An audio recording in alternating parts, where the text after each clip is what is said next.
Aku hanya memikirkan satu peraturan penting. Kenapa kau lakukan hari ini kalau kau bisa melakukannya besok? Few moments later.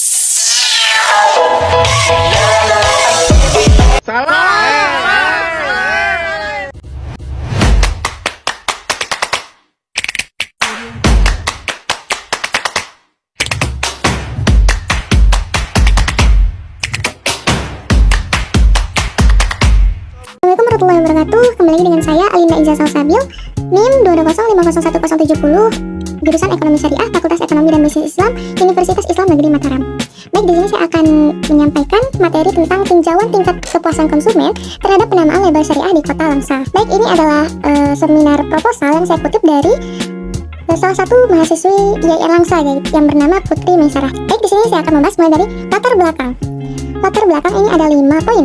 Baik, yang pertama ada ekonomi yang membahas tentang kondisi perekonomian negara. Yang kedua market, tentang persaingan pasar. Yang ketiga ada satisfaction, membahas tentang kepuasan menggunakan jasa laundry. Yang keempat yaitu laundry syariah, pengertian laundry syariah. Yang kelima Islamic perspektif, yaitu laundry syariah dalam perspektif Islam. Baik, kita lanjut ke rumusan masalah. Di sini ada rumusan masalah 1, yaitu bagaimana gambaran kepuasan konsumen yang menggunakan jasa laundry dengan label syariah. Yang kedua, apakah ada faktor yang mempengaruhi kepuasan dan ketidakpuasan konsumen terhadap layanan jasa laundry dengan label syariah di Kota Langsa. Yang ketiga, yaitu bagaimana tinjauan ekonomi Islam mengenai kepuasan konsumen terhadap usaha laundry dengan label syariah. Baik, di sini saya akan membahas tentang ekonomi yang berisikan kondisi perekonomian negara. Perekonomian suatu negara dapat mengubah pola pikir masyarakat untuk lebih selektif dalam menentukan jasa yang dikehendakinya sesuai dengan kualitas jasa yang diberikan suatu usaha dengan kemampuan ekonomi yang dimilikinya. Sehingga para pengusaha sekarang lebih beradaptasi ke arah konsumen, yang artinya posisi pasar berada di tangan konsumen. Lalu market atau persaingan pasar, untuk dapat bersaing maka setiap usaha harus mampu memberikan pelayanan. Yang pertama, pelayanan kepuasan kepada pelanggannya dengan menggunakan strategi yang relevan dan karakteristik jasa yang dimilikinya dengan berbagai cara seperti memberikan kualitas jasa yang lebih baik, harga yang lebih murah, dan pelayanan yang cepat. Sebaliknya, jika kualitas jasa terpuruk, pemberian harga yang terlalu mahal dari harga pasar dan pelayanan yang lambat, maka hal seperti ini tidak akan membuat pelanggan puas. Selanjutnya, satisfaction, yaitu membahas tentang kepuasan penggunaan jasa laundry. Untuk menentukan indikator kepuasan, setiap orang mempunyai cara yang berbeda-beda, bisa dengan memilih jasa cuci yang murah dengan pelayanan yang ramah, atau memilih jasa cuci yang mahal dengan brand terkenal dan pelayanan yang tentu mewah dengan harapan memperoleh kepuasan setelah menggunakan jasa tersebut, atau menggunakan jasa cuci syariah seperti yang akan saya bahas nanti. Selanjutnya ada pengertian laundry syariah. Laundry syariah yaitu laundry yang menerapkan prinsip syariah pada pelaksanaannya, hampir sama dengan laundry konvensional, hanya saja yang membedakan adalah proses pencuciannya dan akadnya. Akad yang digunakan dalam laundry syariah adalah akad ijarah. Selanjutnya, dalam perspektif Islam, laundry syariah menggunakan sistem akad ijarah, di mana menurut bahasa akad ijarah artinya imbalan atau upah. Sedangkan secara harfiah, akad ijarah bermakna jual beli jasa atau manfaat yang diambil dari istilah syariah al-ijarah, yang berarti akad perpindahan hak guna barang atau jasa dalam batas waktu tertentu tanpa perpindahan hak milik. Baik, selanjutnya itu metode penelitian. Di sini ada beberapa metode. Yang pertama, pengumpulan data menggunakan 2 cara, data pustaka dan data lapangan. Data pustaka berisi definisi teori, sedangkan data lapangan berisi wawancara dengan jasa laundry dan salah satu pelanggan laundry. Yang kedua, jenis data.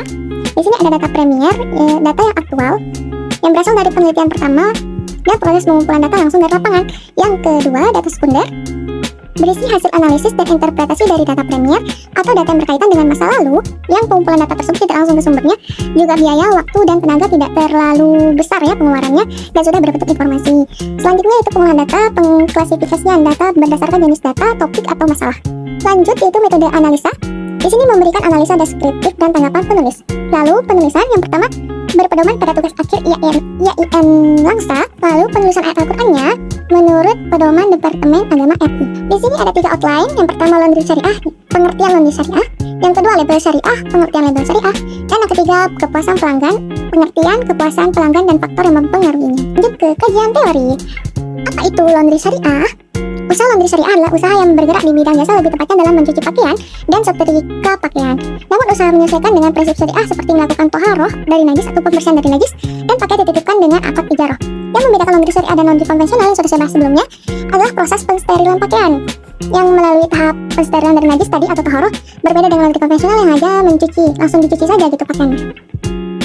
Lanjut, Yang kedua, apa itu label syariah yang diterapkan pada laundry? Label syariah merupakan brand bagi suatu usaha yang juga berfungsi sebagai identitas sebagai suatu usaha untuk memudahkan konsumen memilih dan meneliti jasa sebelum menggunakan jasa tersebut. Pelabelan jasa ini dipresentasikan berupa tulisan, foto, atau logo yang dicantumkan pada produk usaha. Titik informasi yang terdapat dalam label ini umumnya brand atau nama jasa dan berupa informasi kelebihan yang dimiliki pada jasa brand tersebut. Selanjutnya yaitu apa itu kepuasan pelanggan pada laundry. Kepuasan pelanggan merupakan perasaan senang atau kecewa atau tidak puas setelah menggunakan jasa atau membandingkan dengan jasa yang digunakan sebelumnya. Hal ini mengacu pada jasa yang digunakan sesuai atau tidak sesuai dengan harapan pelanggan. Sekian penyampaian materi dari saya. Semoga bermanfaat untuk kalian semua. Jangan lupa like dan komen ya. Terima kasih. Saya akhiri. Wassalamualaikum warahmatullahi wabarakatuh.